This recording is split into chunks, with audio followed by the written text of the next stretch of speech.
va pouvoir donc passer à cette thématique numéro 3 maintenant, qui est au final la question qu'on va poser à un chercheur, où en est la recherche sur les perturbateurs endocriniens. Donc quand on dit recherche, ça peut être recherche publique, ça peut être recherche privée, ça peut être développement, lien entre développement industriel et recherche, voilà, au sens large.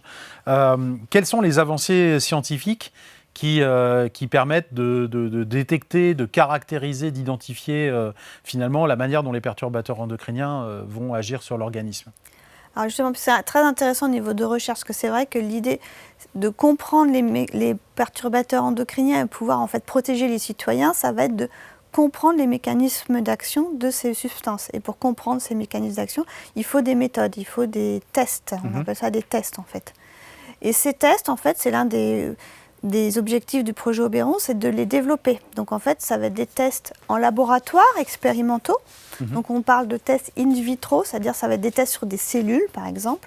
Donc ça peut être des cellules du foie, des cellules du pancréas, des cellules du tissu adipeux. Et on va développer en fait une méthode, un test, pour pouvoir tester ces molécules et voir un petit peu l'effet qu'ils vont avoir. Est-ce qu'on utilise des animaux aussi? Alors, on essaye de moins en moins d'utiliser les animaux, hein. Dans le projet Oberon, on utilise plutôt ce qu'on a appelé des zébrafiches, donc c'est des tout petits poissons. Des poissons zèbres? Voilà, poissons zèbres, qui sont pas considérés comme animaux quand ils ont moins de 5 jours, qui sont considérés comme des larves. Et on va faire des tests en fait justement sur ces poissons zèbres. Après, on a aussi une partie épidémiologie. C'est-à-dire qu'on va regarder sur la population, donc on prend un groupe de population et puis on va regarder, mesurer dans leur sang, dans leurs urines, leur taux de tel ou tel produit chimique et on va faire des corrélations avec des pathologies. Et après, ces produits chimiques qu'on va détecter chez l'être humain, on va les retester ensuite sur le modèle de larve du poisson zèbre, sur les différents modèles cellulaires, pour voir si on développe un foie gras, même au niveau cellulaire, ou voir si la cellule adipeuse, elle se gorge de lipides, par exemple. Exactement, c'est bien ça? Oui. D'accord. Et alors, du coup, la question qui se pose, parce que ce projet, c'est un projet européen. Et du coup, quand on dit projet européen, ça veut dire que la Commission européenne finance ce projet. Moi, j'aimerais savoir un petit peu si, du point de vue, par exemple, de l'Europe ou même de la France, cette question des perturbateurs endocriniens, on peut la considérer comme une priorité politique. Alors, exactement. En France, il y a une stratégie qui s'appelle Stratégie nationale des perturbateurs endocriniens, qui va justement viser à promouvoir la recherche pour développer ces tests et pour avoir une meilleure expertise. Et qui dit meilleure expertise permettra en fait d'avoir une protection des citoyens. D'accord. Donc au niveau Europe, il y a plusieurs initiatives différentes pour pouvoir développer en fait des méthodes, des tests pour identifier ces perturbateurs endocriniens. Mais alors, là, il faut bien comprendre une chose, c'est qu'on parle finalement des politiques qui financent les scientifiques obtiennent des résultats, et ensuite, évidemment, ces résultats sont mis en lumière pour le grand public, pour le politique. Comment est-ce que le politique, à l'heure actuelle, capture la question, capture ces résultats, et comment est-ce que lui va décider, parce qu'il faut bien faire la différence entre le scientifique et le décideur politique, comment est-ce que lui va décider de dire ce perturbateur endocrinien produit par telle ou telle industrie, on l'interdit du jour au lendemain? Alors, il y a plusieurs niveaux. Il y a le niveau des tests dont on a parlé. On a dit qu'on développait un test, mais il ne suffit pas juste de le développer. Il faut que ce test soit validé, réglementé, et ça, c'est fait par l'OECD, donc c'est l'Organisation de coopération de développement économique nationale. Donc ça, c'est un point. Après, il y a les différentes analyses aussi qui doivent être toujours validées. Et ça prend combien de temps en général? C'est très long. C'est très long. Très long. Ça peut prendre une dizaine d'années. Après, il faut savoir aussi qu'il y a une réglementation qui existe. Alors, ce n'est pas pour les perturbateurs endocriniens, c'est pour les substances chimiques. Ça s'appelle le CLP. Voilà. C'est pour la classification, l'étiquetage et les emballages. Et cette classification, en fait, l'Europe s'est rendue compte qu'elle n'était pas à jour pour les perturbateurs endocriniens. Et il y a eu une consultation publique qui s'est ouverte l'année dernière, en 2021. Et la Commission européenne devrait justement cet été, donc en été 2022, sortir une proposition législative pour les perturbateurs endocriniens. Donc ce que tu nous dis, il y a quand même un élément qui est vraiment très très important, c'est le fait d'arriver pour un scientifique à faire valider un test au niveau réglementaire. Parce qu'effectivement, c'est au niveau souvent de la réglementation que va se jouer une vraie pression sur le politique pour qu'il prenne la décision ou non de continuer à autoriser telle ou telle substance ou la faire retirer du marché. Et ça, c'est très très important à comprendre parce que parfois, les médias mettent en lumière des résultats d'études scientifiques qui ne sont pas des études réglementaires, qui sont des études uniques, ciblées, très bien faites sur un sujet donné.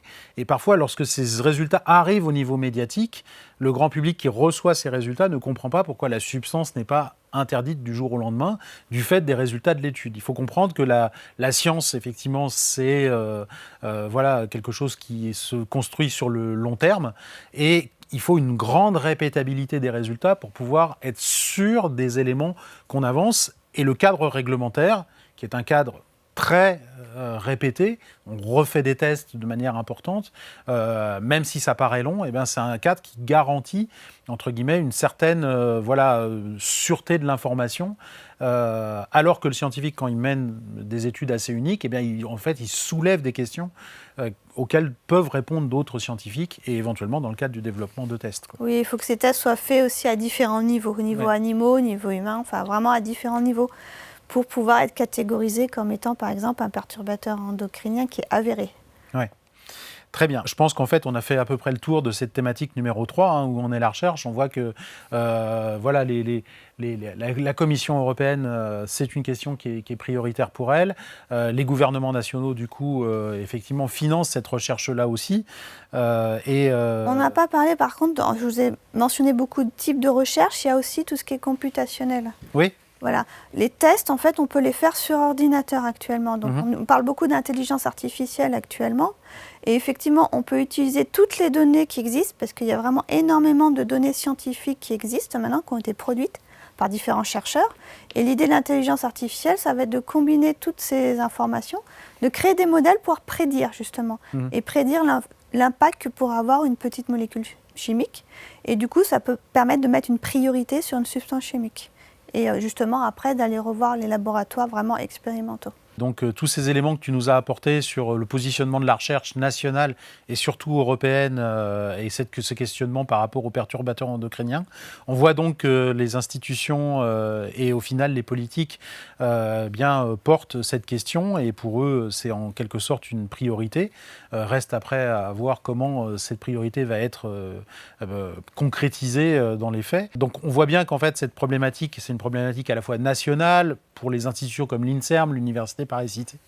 On voit également que, voilà, au travers du financement d'Oberon et de leur grand ensemble Rion, on a une prise en compte par l'Union européenne. Cette prise en compte, certes, elle appartient au présent, évidemment au passé, mais elle appartient aussi au futur, puisque l'Union européenne finance prochainement un grand projet européen qui porte sur le développement de tests réglementaires de la caractérisation de l'exposome qu'on appelle PARC, qui va être financé pendant 7 ans avec des millions d'euros qui vont financer cette recherche. Donc on voit que c'est quelque chose vraiment qui est prioritaire pour l'Union européenne.